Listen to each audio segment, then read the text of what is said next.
Hey everyone, this is WobblyWallaby. Today I'm going over the much anticipated class balance changes in Ragnarok Mobile Eternal Love that just came out to CBT.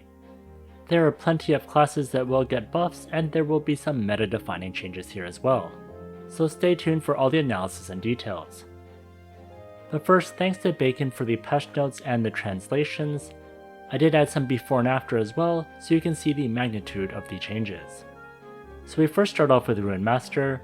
Rune Master's Magic Dragon Breath multiplier was increased to 100%, and that includes for both Dragon Breath, Water Dragon Breath, and the Dark Dragon Breath. Previously, the multiplier is 80%. I find Magic Dragon Breath already very strong, so I'm happy that they're further increasing the damage by increasing the damage modifier. If you're wondering about the rune, it's actually from Rune Master's Dark Dragon Flame Star rune, which gives Magic Dragon Breath an additional Dark Elemental damage ratio, and this was actually increased up to 100%. Previously, it was up to 80%. So great stuff from Magic Dragon Breath. I'm very happy with this change. Next is Rune Master's Dimensional Slash, which will now do AoE damage within 2.5 meter radius, and Rune Master's Dimensional Slash Stagnation gains a new effect. Dimension Slash damage increases up to 24%. This is one of the changes I was most excited about because the AoE from Dimensional Slash is a real game changer. The extra damage is also nice as well. Now here, without the Baphomet card in my weapon, I'll show you that I can now hit multiple dummies, which is fantastic. I'm glad I don't need to sacrifice damage for Baphomet just for Splash. It is built in now. This might be the return of Rune Master in some of the mob heavy instances, and I think this is a possible meta defining buff for auto attack Rune Master. Next is Soul Stabbing Spear buffs. I personally don't like this skill and don't see it being used in PvE, so even with this buff I don't think it'll really change anything, so I won't go into it in too much detail. Next is Dragon Fist. Hellgate now gains a new effect. After using within 3 seconds, enemy will every second receive 1 time Finger Offensive damage. Finger Offense already doesn't do a crazy amount of damage, so I'm not really sure if this Hellgate buff will really do that much. But what I find will be a game changer is Dragon's Fist Gale Lightning Star Runes, which will now allow Curse Circle to actually convert MVP and mini monsters as well. Converting to fire is a great way to add some utility to the Dragon Fist build. So I wanted to test how good this actually would be. Now fire converting already does exist, but it is a BCC card with the Ancient Crystal card. I see it often used for Fenrir, but it also only applies to auto attack. With Dragon Fist, you can convert with Curse Circle. Unfortunately, Curse Circle only lasts for 3.5 seconds and has a 9-second cooldown, but with Acer Monument and skill cooldown gear you can lower it. On CBT, I decreased it by 5.34 seconds. I use skill cooldown offhand, back, and tail. Also for Shadow Equipment, I also use a skill cooldown offhand. You can see I can convert for 3.5 seconds. There is a bit of time where the dragon isn't converted to fire and then it goes back to undead, but it's still not too bad. I would have liked a more continuous convert, but this is better than nothing. I'm looking forward to what people will come up with. Next is Jormungandr, which I was quite surprised would be on this list. Jormungandr's Abyssal Spear multiplier increases to 2000%, previously at 1000%. Jormungandr's Snake Poison gains a new effect, damage to monsters doubled. And Jormungandr's Boulder Penetration Rune now increases similar percent ratio to Invasion. Now I was really surprised they would buff Jormungandr. I thought he was strong enough, but maybe they thought since Alenia got so many kills they gotta make Jormungandr stronger to compete. The rune damage is quite insane. I can't believe you can get up to 50% more damage for Invasion. And if you thought Jormungandr sucks for PvE, well luckily you get a big buff towards damage to monsters. So I'm definitely not complaining since I play Jormungandr too, but this was definitely an unexpected buff to Jormungandr. Next is Lightbringer. Photon Cannon duration now lasts for 10 seconds, previously it was at 3 seconds. Before 3 seconds was much too short, now the damage is more continuous and I'm really looking forward to using this on Global for some off-meta fun. Next, Lightbringer Summon Pioneer now inherits skill damage increase. A long time ago, this was a problem that many people had where they'd invest in skill damage and that wouldn't actually influence the Pioneer's damage, so it's nice that they finally made it better. Next is Spirit Whisperer. Spirit Whisperer's Lunatic Carrot Pound cooldown was reduced to 1 second, previously it was at 2 seconds, and Spirit Whisperer's all physical and magical skill damage all adjusted to include physical attack plus magic attack times the original multiplier, except for Pepper Bomb. Now I'm excited about the Spirit Whisper changes, especially since I use the Lunatic Carapace build. First, the cooldown being reduced to 1 is great, since the tier 5 weapon also reduces it by another 1 second, so now we'll have a 0-second cooldown. Next, having both physical and magic attack contribute to physical and magic damaging skills is fantastic. Doram really needed more damage scaling, and this was a great way to do it. This will also cause Magic Doram PvP to be very powerful, so I think this is a meta-defining buff for Spirit Whisperer. Next is Divine Avenger.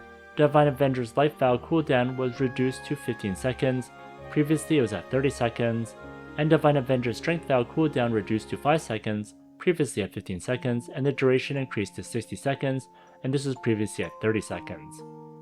Next, Divine Avenger's Holy Light Barrier duration increased to 30 seconds, previously at 15 seconds, and Divine Avenger's Spear Reckoning interval reduced to 13 seconds, and previously that was at 18 seconds. I find for these buffs these aren't game breaking, so they're alright. I'd hope that Divine Avengers would get more DPS abilities. But overall it is nice to be able to give your teammates better buffs. For Spear Reckoning, it causes Overbrand to cast every 13 seconds, which is still a really long time, so it's not that amazing. The interval really needs to be a lot lower. Next is Arcane Master. Arcane Master's Sandstorm removes the Elemental Ball Consume, and cooldown reduced to 1 second, previously at 2 seconds. Arcane Master's Elemental Enhancement gains a new effect, gain Elemental Ball to corresponding Elemental Coefficient up to 0.2, and Arcane Master's Tetra Vortex Multiplier increased to 1840%, and previously that was at 1380%. I wish they would have removed the Elemental Ball Consume for other skills as well, for example such as Quicksand Vortex, so they would have been able to put it in the skill rotation better. But I do think right now the auto attack build is more viable due to how quickly stuff procs and how much damage it does, but this is still a nice start. The Tetra Vortex buff is quite good since it can also be used for the auto attack build due to the Ruin triggering it. It definitely is a nice start for Arcane Master, and I hope they continue to get stronger. Next is Chronomancer. Chronomancer's Chronology Bolt multiplier increases to 2800%, previously at 2000%. This is a great buff since that extra 800% is a lot, especially considering how fast and frequent the bolts hit. This is a significant change. I'm looking forward to Chronomancer versus the most difficult instances in the game from people in the community. Next is Stellar Hunter. Stellar Hunter's Meteor Fission cooldown reduced to 30 seconds, and was previously at 75 seconds, and the splash attack ratio increased to 80%, previously at 60%. It is great that they now have Meteor Fission 100% of the time, since the cooldown is 30 seconds and the skill duration is 60 seconds. That's also great for farming since people used to use skill cooldown stuff in an attempt to get non-stop AoE. This is a really good buff since I hated when the Stellar Hunter lost their AoE versus summons or mobs in PvE instances. Next, Stellar Hunter's Fear Breeze also calculates the auto attack damage bonus and reduction. This is great since a lot of Stellar Hunters pump up their auto attack like crazy, so this will definitely help. Next, Stellar Hunter's Twinkling Star Shadowless, now within duration, provides up to 30% final damage reduction. This is great survivability, but unfortunately it only lasts for 5 seconds, so you need to time it out very well to increase your survivability. Next, Stellar Hunter's Star Guardian within duration provides 50% all elemental attack. And there's Stellar Hunter's Comet Light Fission Star Rune, whose effect line increases to 50% number of people split, previously it was at 30%. Now, Star Guardian only lasts for 8 seconds, and with a 25-second cooldown, which you can reduce as seen in the screenshot, but I would have liked this buff to be on all the time. Next, for the split target damage, that is damage to the main target, so it's an okay change. Now overall, Stellar Hunter's got a lot of love, but I don't think it can compete with Fenrir just yet, especially since Fenrir triggers a massive amount of damage every couple of hits, which is really what Stellar Hunter needs. Next is Solar or Luna. Solar and Luna's Raging Storm now inherits Arrow Rain's multiplier increased to 200%, previously it was at 150%. Next, Solar Luna is getting better, every trigger additionally increases up to 5% penetration and magic penetration, and their Illusion Puppet duration increased to 300 seconds, previously at 60 seconds. Now, Raging Storm getting buffed is great, since this is their primary DPS skill. Also, Getting better, where every 3 seconds you get 5% penetration, magic penetration stacks up to 10 times, which is a lot. You might need to wait 30 seconds, but it'll probably be worth it, assuming you stay alive. Now for the illusions lasting 300 seconds, that is a long time and a huge increase from 60 seconds. Now these are nice changes to Solar and Luna, and hopefully people can use it now. Next is Blade Soul. Blade Soul's Soul Sacrifice now has every soul providing 2% auto attack damage and skill damage, and other effects are not changed. Next is Blade Soul's Ghost Wave Soul Drain, whose effect now is adjusted so that Ghost Wave has a 98% chance to cast Cross Impact on an enemy, and previously that was a 70%. And Blade Soul's Ghost Wave obtains Soul Chance increased to 100%, previously at 30%. Next, Blade Soul's Acer Poison Restraint has every point of poison elemental attack to other defense elemental coefficient values increased to 0.25, and previously it was 0.1. I think Blade Soul is good for PvP, and these changes seem pretty good. For PvE, I don't think this is a good class, and you should stick with something else like Nameless. Next is Phantom Dancer. Phantom Dancer's Death Stealth multiplier from Backstab increased to 200%, previously at 150%. Phantom Dancer's Backstab and Death Stealth will now view monsters as if it is hidden status, and that means it'll do an extra 100%. Next, Phantom Dancer's Night Shadow attack element follow player, and Night Shadow's combo arrow multiplier increased to 100%. It's nice that they're making the Backstab build more viable in PvE, and I hope it'll also be very powerful in PvP as well with these changes. The shadows being elementally converted is great, and also like the higher damage multipliers. Now here I show eating a converter. It's higher with water, and when I switch to fire, it's lower against the Isles Golem. Next is Saint. Saint's Hammer of Blessing duration increased to 60 seconds, previously at 30 seconds. Saint's Duple Light adjusted to now calculate auto attack increase and reductions.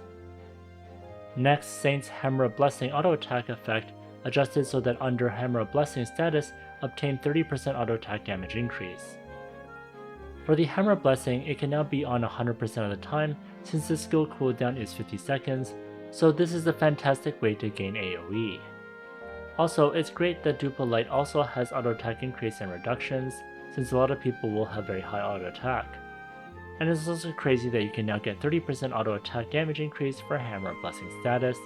This is a nice boost since I've always found the auto attack build lacking in damage modifiers. I think this archetype now has a chance post buff. Next is Saint's Magnus Exorcism, attack interval reduced to 1 second, previously at 1.5 seconds, and Saint's Dark Shadow Slaughter, attack number increased to 4, and its interval reduced by 0.25 seconds. And finally, Saint's O'Neill's Staff Tier 5 effect now has target area for every 1 Magnus Exorcism plus 10%. For Magnus, the faster interval is good for Dark Converting. Many people use the auto attack version since it's faster, so the chance to convert is also better. And for Dark Shadow Slaughter, previously it says all enemies, so I'm not sure about this note. For Saint's Magic DPS, I'm not too convinced it's going to be very powerful, so we'll see if they're still trying to push this archetype in the future. Next is Begetter. Begetter's Homunculus skill Lava Torrent multiplier increased by 4,500%, and previously it was at 3,600%. Begetter's Homunculus Silver Charge multiplier increased up to 4,000%, previously at 3,000%. Begetter's Crazy Throwing duration increased to 6 seconds, previously at 3 seconds, and Begetter's Crazy Throwing Catalyst stack limit increased to 10. For Begetter, the Homunculus change were nice for Dieter and Annabelle, but I think people are more annoyed with the AI than the damage. I think people want more control over the AI so the Homunculus won't do stupid stuff.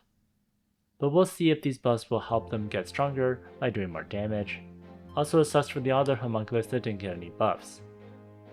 Next, Crazy Throwing also got 2 buffs, although I don't use Begetter for PvP, so I'm not sure how impactful those changes will be.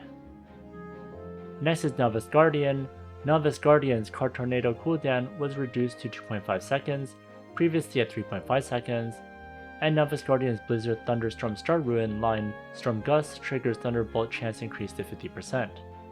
Now for Novice Guardians, unfortunately the Card Tornado build is dead. Being elementally locked to wind is pretty bad, and you don't have enough modifiers to match Thor, so I don't think this cooldown really changed much. We need way more damage. Now for the Magic Novice Guardian build, having the chance to increase to 50% is very welcome change. I really like this boost in power, and I have been playing around with the Magic Novice Guardian build on Global. It definitely has potential. Next is Gunslinger.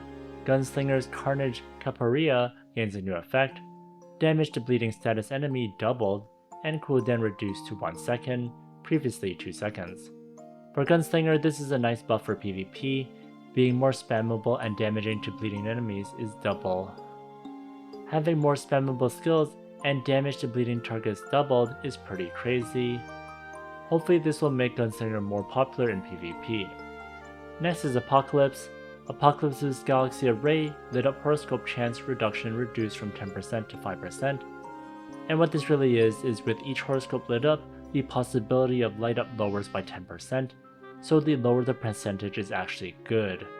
I feel like Apocalypse has zero chance to compete with Sunlight, so this buff definitely isn't enough to save this class. Next is Thanatos. Thanatos' second form and third form frenzy values reduced to 20, previously at 25, and 25, previously at 30 respectively. The amount of frenzy reduction I feel is kinda small, so personally I don't find this very impactful. It would have been good if for PvE it wouldn't consume frenzy against those targets, since I find managing frenzy to be quite annoying. Next is Nidhogg. Nidhogg's core skill Fetters, core level 7, has an additional effect. Every second trigger, Streamer of Fallen Night count increases from 3 times to 5 times per second.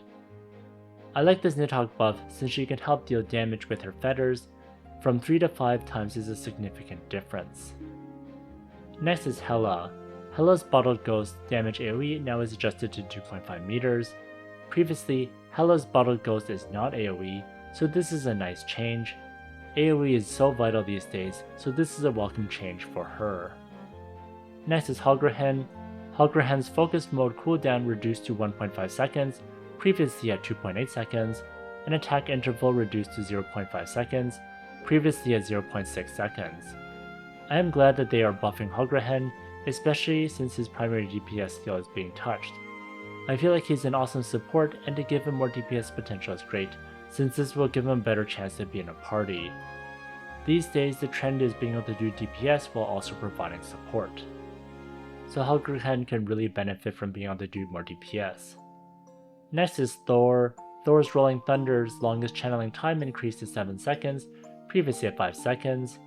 Now Thor is already strong, but let's make him even stronger with a buff to Rolling Thunder. For every 1 second of channeling, he channels 1 more electric arc, so an extra 2 seconds is significant. Next is Sara Alin. Sara Alin's Sky Earth Resonance now applies True Flame, Residual Ash, and Heartburn multipliers increased up to 3600%, previously at 2400%. Now, for something that deals damage every second for 5 seconds, this buff of 1200% is very significant. It is great that this affects all her skills as well, and hopefully this will make her more popular for PvE and PvP. And finally is Yamata.